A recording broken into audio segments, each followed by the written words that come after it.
Promotional ఇవ్వు అంటున్నారు. ఉమ్, అది అసలు వదిలేయడం ఏంటి తప్ప కింద వాళ్ళకి. అవును.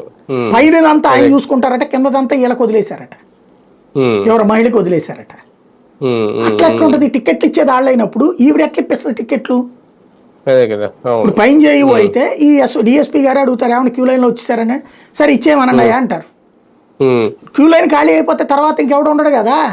క్యూ లైన్లో ఒకటి కనబడ్డాడు అనుకోండి, రెండో వాడు కూడా ఏమో మనకి టికెట్ దొరకవని వెళ్ళి క్యూ లైన్లో నుంచి ఉంటాడు. ఇద్దరు ముగ్గురు ఐదుగురు 10, 15, 20, 50 ఎట్లా ఉంటారు? మా చిన్నప్పుడు సినిమా టికెట్కి క్యూ లైన్ నుంచి బయటకు వచ్చేవాళ్ళం కాదు. ఇచ్చి వచ్చేది నేల టికెట్కి 20 టికెట్లో 30 టికెట్ ఇస్తారు, మిగతా బ్లాక్లో అమ్ముకునేవాళ్ళు. కానీ ఆ టికెట్ కొనుక్కోవడం కోసం మేము ఫస్ట్ వెళ్ళి నుంచుంటే పొద్దున్నే 7:30, 8 వెళ్ళి నుంచుంటే సాయంత్రం సెకండ్ షోకి టికెట్లు తీసుకున్న రోజులు ఉన్నాయి. అంటే ఏంటి, అక్కడ టికెట్ పట్టాలి అన్నటువంటి పట్టుదల, పేదరికంలో ఉండేవాడికి రూపాయి విలువ అది. ఇప్పుడు ఇక్కడ వీళ్ళు పేదరికంలో ఉన్నటువంటి వాళ్ళు, దర్శనం మీదన భక్తి ఉన్నటువంటి వాళ్ళు, అలాంటి వాళ్ళు ఇట్లా సఫర్ అయ్యింది. అది గుర్తుపెట్టుకోవాలి మనం.